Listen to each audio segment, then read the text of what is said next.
पिछले 3 दशकों में क्या रहा है गुजरात की जनता का मिजाज, कैसे और किन आधारों पर हुआ मतदान। गुजरात विधानसभा चुनाव 2022 के लिए प्रचार जोरों पर चल रहा है। सभी पार्टियां अपनी सियासी चालों से एक दूसरे को पटखनी देने में कोई कसर नहीं छोड़ रही हैं। जैसे जैसे चुनाव नजदीक आ रहा है, गुजरात चुनाव और दिलचस्प होता जा रहा है। यहां की 182 विधानसभा सीटों के लिए 1 और 5 दिसंबर को वोटिंग होनी है, जबकि चुनावी नतीजे 8 दिसंबर को आएंगे। गुजरात में मतदान शुरू होने से पहले आइए एक नजर डालते हैं कि राज्य में पिछले 3 दशकों में किस तरह मतदान हुआ है। गुजरात में हुए 1985 के विधानसभा चुनाव में कांग्रेस ने रिकॉर्ड सीटें जीती थीं।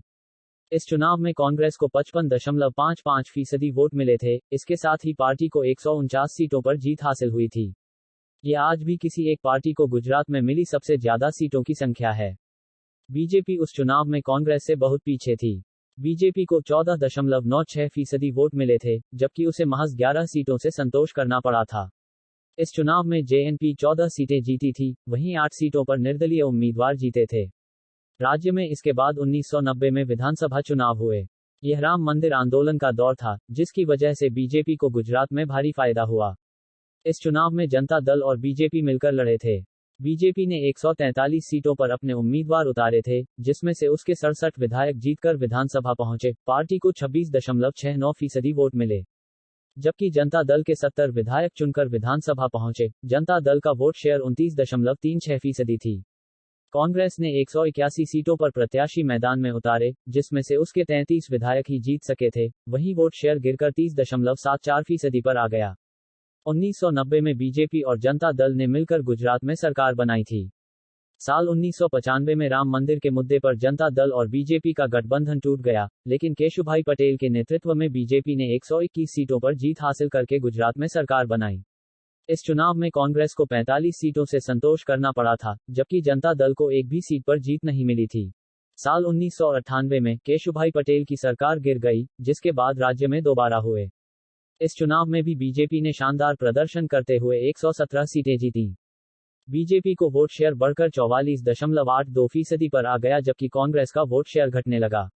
1998 के चुनाव में कांग्रेस को 53 सीटें मिली, वहीं जनता दल को 4, एआरजेपी को 4, समाजवादी पार्टी को 1 और 3 निर्दलीय उम्मीदवार जीते थे।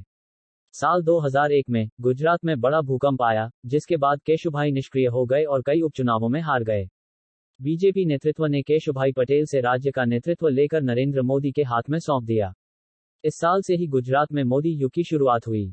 2001 में हुए विधानसभा चुनाव में बीजेपी को 127 सीटों पर जीत मिली, कांग्रेस ने उम्मीदवार 51 सीटों पर जीते। बीजेपी ने सरकार बनाई और नरेंद्र मोदी गुजरात के पहली बार मुख्यमंत्री बने। राज्य में अगले चुनाव 5 साल बाद 2007 में हुए। इस समय केंद्र में कांग्रेस के नेतृत्व वाली यूपीए की सरकार थी। गुजरात में हुए विधानसभा चुनाव में एक बार फिर बीजेपी ने बड़ी जीत हासिल करते हुए 117 सीटों प्राप्त की और राज्य में सरकार बनाई। इस साल कांग्रेस को 59 सीटों पर जीत मिली थी, वहीं एनसीपी को 3 और जेडीयू को 1 सीट मिली थी। साल 2012 के विधानसभा में बीजेपी ने लगातार चौथी बार जीत हासिल की। राज्य में पूर्ण बहुमत आने के बाद नरेंद्र मोदी फिर से मुख्यमंत्री बने। इस चुनाव में बीजेपी ने 115 सीटों पर जीत हासिल करके सरकार बनाई, वहीं कांग्रेस को 61 सीटें मिली थीं। साल 2014 में केंद्र में नरेंद्र मोदी के नेतृत्व में सरकार बनने के बाद साल 2017 पहली बार मोदी की अनुपस्थिति में विधानसभा के चुनाव हुए। इस चुनाव से कांग्रेस को काफी उम्मीदें थीं, क्योंकि कुछ हद तक बीजेपी के खिलाफ सत्ता विरोधी लहर थी और हार्दिक पटेल की अगुवाई में पाटीदार आंदोलन अपने चरम पर था। दूसरी तरफ जिग्नेश मेवाणी दलितों के लिए आंदोलन और अल्पेश ठाकोर ने ओबीसी के लिए आंदोलन करके बीजेपी के खिलाफ माहौल बनाने में सफल हुए। विधानसभा चुनाव के जब नतीजे आए तो बीजेपी को नुकसान जरूर हुआ। इस चुनाव में कांग्रेस ने 1985 के बाद सबसे अच्छा प्रदर्शन करते हुए 77 सीटों पर हासिल की, जबकि बीजेपी 99 सीटों पर सिमट गई। हालांकि बीजेपी बहुमत के आंकड़े से ऊपर आ गई थी, जिसके बाद राज्य में बीजेपी ने विजय रूपाणी के नेतृत्व में सरकार बनाई। गुजरात चुनाव में सभी पार्टियों ने चुनाव प्रचार और प्रबंधन में अपनी पूरी ताकत झोंक दी है। बीजेपी की तरफ से खुद पीएम नरेंद्र मोदी ने चुनाव प्रचार की कमान संभाली हुई है। कांग्रेस भी 27 साल के बाद सत्ता में वापसी करने की हरसंभव कोशिश कर रही है। पार्टी के पूर्व अध्यक्ष राहुल गांधी गुजरात में 2 बड़ी रैलियों को संबोधित करेंगे, वहीं आम आदमी पार्टी के मुखिया अरविंद केजरीवाल गुजरात के लगातार दौरे कर रहे हैं।